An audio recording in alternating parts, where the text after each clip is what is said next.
Hello guys, അങ്ങനെ നമ്മുടെ നന്ദപ്പന് വീണ്ടും മുടി വെട്ടാനായിട്ട് നമ്മുടെ വിനോണ്ണൻ്റെ കടയിലിട്ട് വന്നതാണ് കേട്ടോ. അപ്പോൾ മുടി വെട്ടെന്ന് പറയുമ്പോൾ എല്ലാവരും കമൻറ്റ് ചെയ്യും, മുടി വെട്ടല്ലേ എന്നൊക്കെ. സംഭവം അവളുടെ ഓൾറെഡി ഉള്ള ആ ഒരു ഹെയർ സ്റ്റൈൽ തന്നെ ലെന്ത് കുറയ്ക്കാൻ വേണ്ടിയിട്ട് വന്നതാണ് കേട്ടോ. നിങ്ങളൊക്കെ പറയുന്നത് പോലെ ഡോറയായിട്ട് തന്നെയാണ് ഞങ്ങൾ ഇപ്പോഴും വെട്ടി കറക്റ്റ് ചെയ്ത് വച്ചേക്കുന്നത്. അതിൻ്റെ കൂട്ടത്ത് നന്ദൂട്ടന് ഭയങ്കര ഒരു ആഗ്രഹമായിരുന്നു, ഇങ്ങനെ സ്ക്രാച്ച് ചെയ്യണം, ലൈൻ വരയ്ക്കണം എന്നൊക്കെ പറയുമായിരുന്നു കേട്ടോ. ഓരോ പിള്ളേരൊക്കെ വരയ്ക്കുന്ന കണ്ടിട്ട്.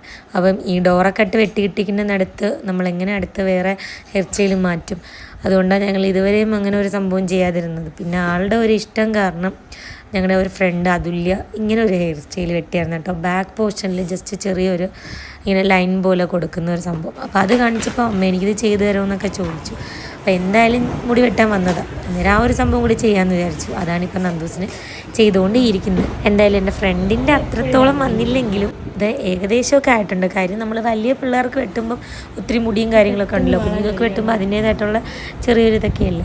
എന്തായാലും ആൾ വെട്ടാനായിട്ട് അടിപൊളിയായിട്ട് ഇരുന്നൊക്കെ കൊടുത്തു കേട്ടോ. ഇങ്ങനെ നമ്മളെപ്പോഴും ഇങ്ങനെ പൊക്കി മുടി വെട്ടുന്നവർക്ക് ഇത് കാണാൻ കുറച്ച് ഭംഗിയായിരിക്കും. ഇവൾ ഫുൾ ടൈം ഇങ്ങനെ മുടി കെട്ടാതെ അഴിച്ചല്ലേ ഇടുന്നത്. സംഭവം ഈ ലൈൻ ഇടുന്നത് കാണത്തോലും ഇല്ല. എങ്കിലും അവളുടെ ഒരു ആഗ്രഹത്തിൻ്റെ പുറമെ നമ്മൾ വെട്ടിക്കൊടുത്തന്നേ ഉള്ളൂ.